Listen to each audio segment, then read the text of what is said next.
TitleMatchNetwork.com. Were you disappointed that you didn't get to do a match and you just got to do a little thing with Eugene? Well, no, because if you really think about it, the Sandman is entrance. Entrance and finish. What happens in between doesn't really matter. Nobody's going to remember. People are going to remember my entrance, and that's the biggest. The entrance is like anybody else who puts together a match. They're like, all right, babyface is going to shine a little. The heel's going to grab some heat. He's going to cheat, which a lot of people don't even know how to cheat because the ref sees it, and they should be disqualified. Then they get the heat. Then the babyface does the comeback, and then they go home. My matches are, I get my shine during my 5-minute entrance. I go right in, let them get the heat on me, and then we'll go home. I didn't care what I was doing, I had a contract. I was on the pay-per-view. If that's what they wanted me to do, all I know is I wasn't taking any bumps. There was very little chance of me getting hurt. Right. Mick Foley says in his newest book about his match at the second one. He's got a second book? Third book? He's got a lot of books. Is this a children's book about one night stand? He said that the True Main Event, and he was responsible for drawing the buy rate at the second pay-per-view. Do you agree with that or no? It was him against Funk. Oh, it was him and Funk versus Sandman and Dreamer, wasn't it?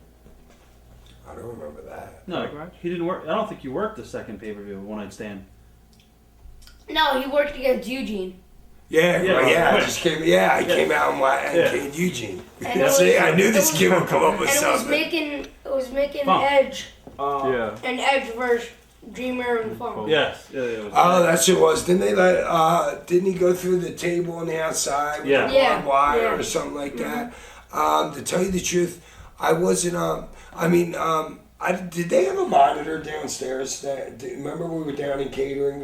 Was there a monitor down there? Mm-hmm. Yeah, there was a monitor down there, but I had my kids there and everything like that. And you know what? It's just like, I'll give you an example.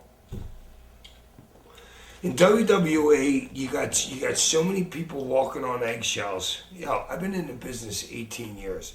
Johnny Ace never told me once that I got to sit by a monitor and watch the other matches. Oh, you're going to learn something. If I'm going to learn something, I'm going to learn it not by watching somebody else's match. I mean, because there's been a million times I've watched somebody else's match and I'll be like, I'm going to steal that, but you know what? I'll be like, I'll remember that because I'm not going to remember that. Huh.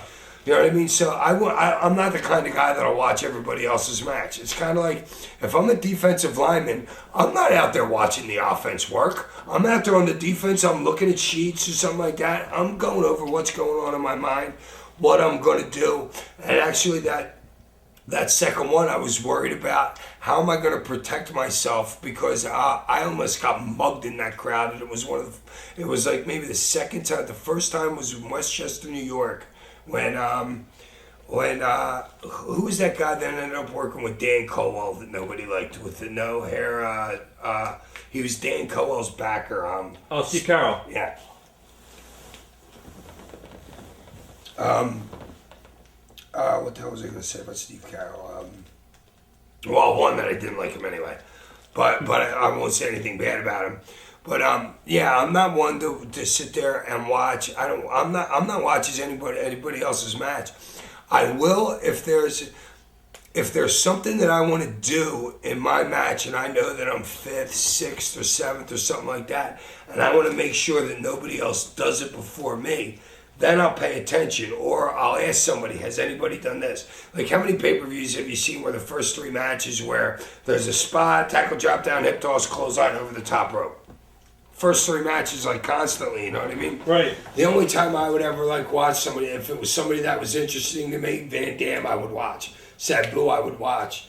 Dreamer I would watch, you know what I mean? But as it goes for stealing the show, you know what, from what I remember, do you think they stole the show? Dreamer in that match? Wait a minute, I think Van Dam and Cena stole that show. Okay. TitleMatchNetwork.com.